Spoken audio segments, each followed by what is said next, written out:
Assalamualaikum warahmatullahi wabarakatuh. Selamat siang semua. Saya Tamura Putri Atsa selaku perwakilan dari salah satu kelompok kelas 25 Fakultas Hukum Universitas Bhayangkara Jakarta Raya. Di sini saya bersama rekan-rekan saya yaitu saya Ica Octaviani Elizabeth Senifat. Saya Erika Sugiono. Saya Meila Salsabila. Saya Vira Rahmadwi Aryani. Di sini saya akan menjelaskan mengenai pengertian hukum pidana internasional itu sendiri.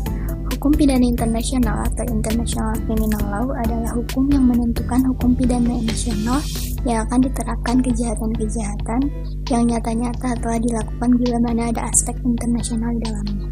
Nah, istilah ini telah dikemukakan dan dikembangkan oleh beberapa pakar hukum internasional dunia, salah satunya dari Swiss, Friedrich Meili pada tahun 1910. Kemudian, hukum pidana internasional ini adalah sebuah penyelesaian atau penggabungan dua disiplin hukum yang berbeda, tetapi saling mengisi dan melengkapi. Dua disiplin hukum yang berbeda ini mencakup aspek-aspek hukum pidana dari hukum internasional, serta aspek-aspek internasional dari hukum pidana. Sekian penjelasan yang saya sampaikan, selanjutnya akan dijelaskan oleh rekan saya. Setelah mengetahui mengenai pengertian dari hukum pidana internasional, selanjutnya saya bersama rekan saya Erika Sugiono akan menjelaskan mengenai subjek hukum pidana internasional, yang dimana subjek hukum pidana internasional juga penting untuk kita ketahui. Dalam hukum pidana internasional terdapat dua pendapat terkait subjek hukum pidana internasional. Pendapat pertama menyebutkan bahwa menurut International Law Commission atau Komisi Hukum Internasional dan Statute Roma 1998, subjek hukum pidana internasional merupakan termasuk diantaranya individu atau orang perorangan. Namun, dalam pendapat yang lain menyebutkan bahwa dalam sudut pandang tanggung jawab negara dan di luar yuridiksi materi Statute Roma 1998, belum ada kesamaan pendapat mengenai pihak-pihak yang menjadi subjek hukum pidana internasional. Dalam subjek hukum pidana internasional dibagi menjadi 4. Yang pertama, individu. Individu sebagai subjek hukum pidana internasional dapat dilihat salah satunya dalam Piagam London. Individu meliputi yang pertama, diakui sebagai subjek hukum pidana internasional pada IMT dan IMTFE. Yang kedua, pirates. Yang ketiga, subjek hukum pidana internasional yang tradisional. Yang keempat, pelaku kejahatan. Pelaku kejahatan ini bisa dilakukan secara individu atau berkelompok. Yang kedua, badan-badan hukum swasta, yang meliputi pertama, lingkungan hidup. Yang kedua, ruang lingkup lebih terbatas daripada individu. Yang ketiga, penyelesaian melalui antar negara. Yang keempat, ada presiden, korporasi, terlibat kejahatan internasional dalam IMT, IG Farben, FLIC, dan Krupp. Ruang lingkup badan-badan hukum swasta ini lebih terbatas dibandingkan individu. Dan untuk subjek hukum pidana internasional selanjutnya akan dipaparkan oleh rekan saya yaitu Erika Sugiono. Terima kasih. Baik, selanjutnya saya akan menjelaskan tujuan mempelajari hukum pidana internasional. Tujuan utama mempelajari subjek hukum dalam hukum pidana internasional ini adalah untuk mengetahui dan menjawab pertanyaan mengenai siapa sajakah yang dapat dipertanggungjawabkan dalam tindak pidana internasional. Selanjutnya saya akan menjelaskan subjek hukum pidana internasional. Yang pertama, organisasi internasional, yaitu serupa dengan negara dan ILC Draft Article. Yang kedua, untuk negara. Untuk negara ini dilakukan oleh agent of the state. Subjek hukum internasional yang utama, umumnya tanggung jawab atas kerugian yang diakibatkan, bukan pelanggaran, kriminal, atau tindak pidana. Selanjutnya itu ada tanggung jawab negara, kejahatan yang dilakukan oleh negara, sanksi oleh terhadap negara anggotanya, dan yang terakhir state crime. Nah, state crime ini dibagi menjadi 6. Yang pertama jus cogens, yang kedua erga omnes, yang ketiga centralization of enforcement research, yang keempat AG Serbia gagal mencegah genosida, yang kelima kompensasi bukan sanksi pidana, yang terakhir ILC Draft Article. Terima kasih. Mendengar kata asas, mungkin kita sudah tidak asing lagi dengan kata tersebut, yang dimana asas merupakan dasar atau hukum dasar yang menjadi acuan dalam berpikir ataupun berpendapat seseorang.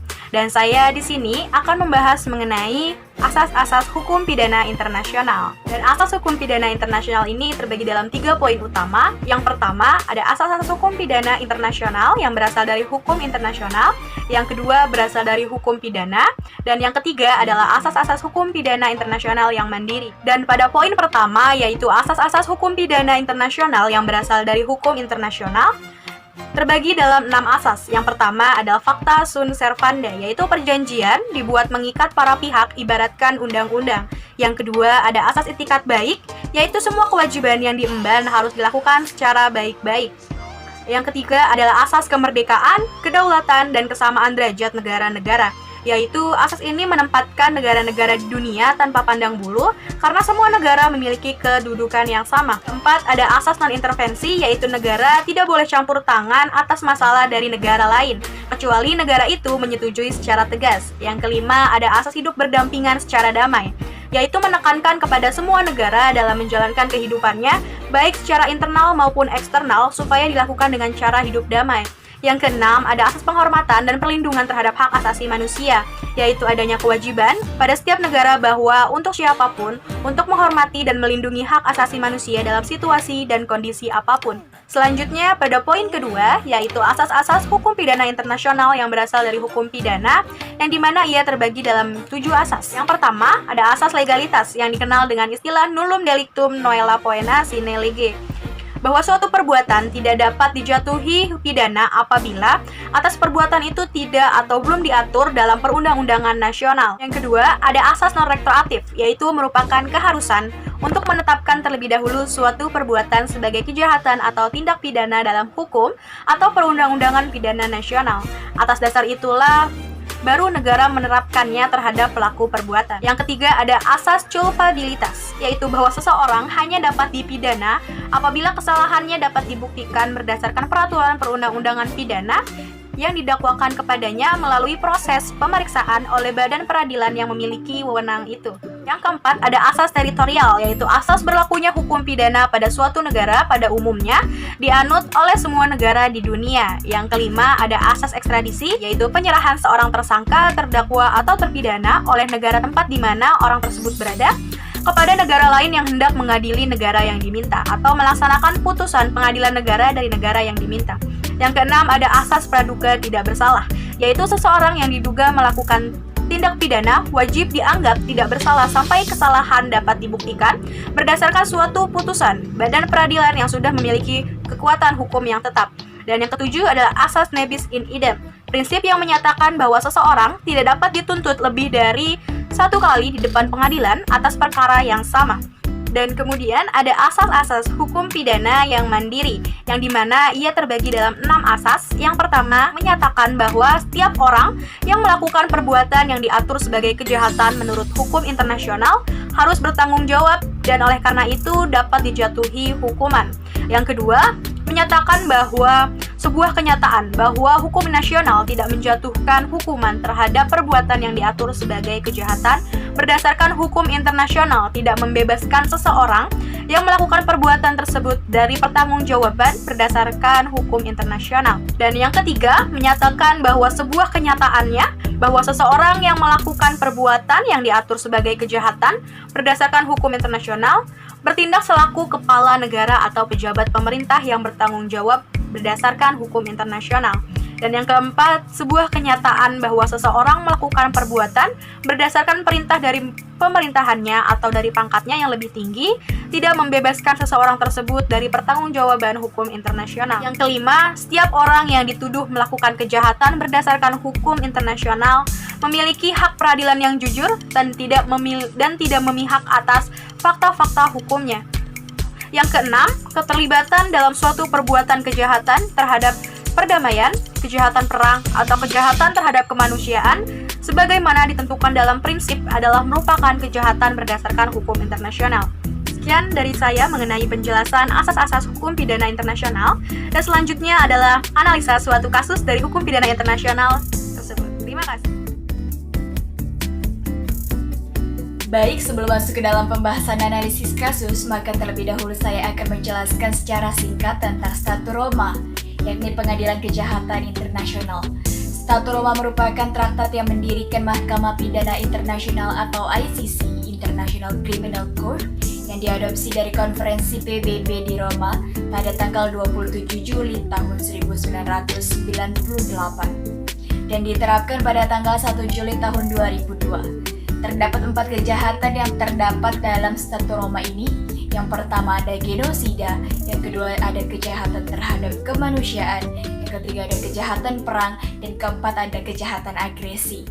Perlu digarisbawahi kawan-kawan bahwa hukum pidana internasional tidak berambisi untuk menghukum pelaku kejahatan. Sebab hukum internasional ini hanya sebagai pelengkap dari hukum nasional. Jadi, apabila hukum nasional tidak mampu atau tidak menghendaki penanganan atas tindak kejahatan, maka disitulah hukum internasional bertindak. Berbicara tentang hukum nasional dalam lingkungan internasional, maka hal ini terkait tentang yuridiksi. Yuridiksi yang paling utama ialah yuridiksi teritorial, di mana yuridiksi teritorial ini merupakan yuridiksi yang digunakan di tempat terjadinya perkara. Selanjutnya yuridiksi aktif, yaitu yuridiksi yang dapat digunakan oleh suatu negara karena pelaku dari tindak kejahatan tersebut berasal dari negaranya.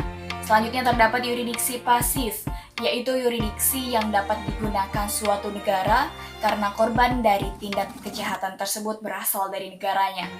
Selanjutnya terdapat yuridiksi universal, kawan-kawan. Yuridiksi ini merupakan yuridiksi yang dapat digunakan oleh suatu negara sekalipun dalam tindak kejahatan tersebut tidak melibatkan pelaku, korban, dan wilayahnya. Lalu mengapa negara yang tidak ada sangkut pautnya terhadap perkara dapat pula untuk mengadili? Ya, karena tindak kejahatan tersebut dianggap sebagai tindak pidana yang paling serius yang akan membawa dampak untuk negara lainnya. Contohnya seperti apa? Terorisme. Baik, kita akan masuk ke dalam pembahasan kasus. Seperti yang kita ketahui, banyak warga negara Indonesia yang memutuskan untuk menjadi tenaga kerja di luar negeri. Salah satunya di Malaysia, Singapura, dan Arab Saudi. Dan pada kesempatan kali ini saya akan membahas TKI yang bekerja di Arab Saudi. Diolah dari data Pusat Penelitian Pengembangan dan Informasi BNP2 TKI, bahwasanya pada tahun 2013 didapati 45.399 jiwa yang terdiri dari 23.672 TKW dan 21.727 TKL. Menurut data yang diolah dari Sistem Pelayanan Pengaduan BNP2 TKI, pada tahun 2013 terdapat 480 jiwa yang mendapatkan perlakuan pekerjaan tidak sesuai dengan perjanjian. 852 jiwa tidak mendapatkan gaji, 141 mendapatkan penganiayaan, 49 jiwa mendapatkan pelecehan seksual, dan 221 stres akibat kerja, dan 52 jiwa PHK sepihak. Maka dari data di atas saya mengangkat kasus TKW yang bekerja di Arab Saudi. Beliau bernama Kokom, berusia 35 tahun, berasal dari Kabupaten Sukabumi, Jawa Barat. Majikan pertama Kokom bernama Khalifah Al-Mundib. Kokom mendapatkan penyiksaan dari Khalifah dalam bentuk pukulan dengan bantuan benda tumpul dan gaji yang tidak dibayarkan. Karena sudah tak sanggup menghadapi majikannya, Kokom melarikan diri. Setelah itu Kokom mendapatkan majikan baru yang bernama Munah Ilham Muhammad Rizki. Dan ternyata Kokom kembali mendapatkan perilaku yang tidak manusiawi. Dirinya mendapat berbagai bentuk penyiksaan walaupun tak melakukan kesalahan, sehingga mata, telinga, kaki, dan tangan Kokom tak berfungsi. Apakah tindak pidana tersebut dapat diadili di Mahkamah Pidana Internasional atau ICC? Jika kita lihat dari tindak kejahatan tersebut, maka tindak kejahatan termasuk ke dalam kejahatan internasional. Hal ini tercantum pada pasal 5 ayat 1 Statuta Roma yang menjelaskan bahwa kejahatan pidana internasional yang akan diadili di Mahkamah Pidana Internasional atau ICC meliputi genosida, kejahatan terhadap kemanusiaan, kejahatan perang, dan kejahatan agresi. Kasus yang dialami Kokom termasuk ke dalam kejahatan terhadap manusia yang kembali dipertegas pada pasal 7 ayat 1 yang menyebutkan bahwa tindak kejahatan dalam Statuta Roma diantaranya meliputi perbudakan, pemenjaraan atau perampasan berat atas kebebasan fisik, serta perbuatan tak manusiawi lain dengan sifat yang secara sengaja menyebabkan penderitaan berat atau luka serius terhadap badan atau mental serta kesehatan fisik. Apabila dilihat dari tindak kejahatannya, jelas maka tindakan majikan Kokom dapat diadili di Mahkamah Pidana Internasional atau ICC. Namun perlu kita telah lagi kawan-kawan, bahwasanya hukum internasional hanya berlaku pada saat hukum nasional tidak mampu atau tidak menghendaki atas kasus yang sedang dialaminya. Dilihat dari kasus tersebut, majikan dari Kokom berkeluarga negaraan Arab Saudi dan Kokom berkeluarga negaraan Indonesia. Maka dari itu kita dapat mengesampingkan Mahkamah Pidana Internasional atau ICC terlebih dahulu. Karena dalam kasus ini dapat diterapkan yuridiksi teritorial, di mana yuridiksi ini berhak mengadili pelaku kejahatan sesuai dengan wilayah di mana tindak kejahatan itu terjadi. Sehingga menurut yuridiksi ini majikan kokom diadili di Arab Saudi. Namun Indonesia pun berhak mengadili kasus tersebut karena korban dari tindak kejahatan tersebut berkeluarga negara di Indonesia. Hal ini disebut sebagai yuridiksi pasif. Maka pada kesempatan kali ini analisisnya akan saya hubungkan antara kasus dengan penjelasan yang telah dipaparkan oleh pemateri-pemateri sebelumnya. Pemateri 1 telah menyebutkan bahwa hukum pidana dengan hukum pidana internasional merupakan dua hal yang saling melengkapi. Hukum pidana di suatu negara bersifat nasional, maka apabila kasus tersebut tidak dapat ditangani di lingkup nasional, maka hukum internasional menjadi alternatifnya. Pemateri 2 dan 3 menjelaskan tentang subjek hukum pidana internasional. Subjek hukum pidana internasional salah satunya ialah individu. Mengapa individu? Karena negara merupakan entitas yang abstrak. Maka ketika majikan kokom yang berkeluarga negara Arab Saudi diadili atas tindak kejahatan yang telah dilakukannya, maka hal ini tidak akan berpengaruh kepada negaranya, baik mengenai hak dan kewajiban suatu negara tersebut di lingkungan internasional. Pemateri 4 menjelaskan tentang asas hukum pidana internasional, salah satunya ialah asas ekstradisi, yaitu penyerahan seseorang tersangka, terdakwa, atau terpidana oleh negara tempat di mana orang tersebut berada kepada negara lain yang hendak mengadili negara yang diminta untuk melaksanakan putusan pengadilan negara dari negara yang diminta. Maka hal ini bersangkutan pada yuridiksi pada penjelasan sebelumnya. Terima kasih. Saya mewakili teman-teman mengucapkan terima kasih telah menonton video ini. Mohon maaf apabila terdapat kesalahan terkait materi yang telah kami paparkan. Kritik dan saran para saudara dan saudari sangat kami butuhkan untuk pembelajaran kami ke depannya. Dengan ini video saya akhiri, terima kasih dan sampai jumpa.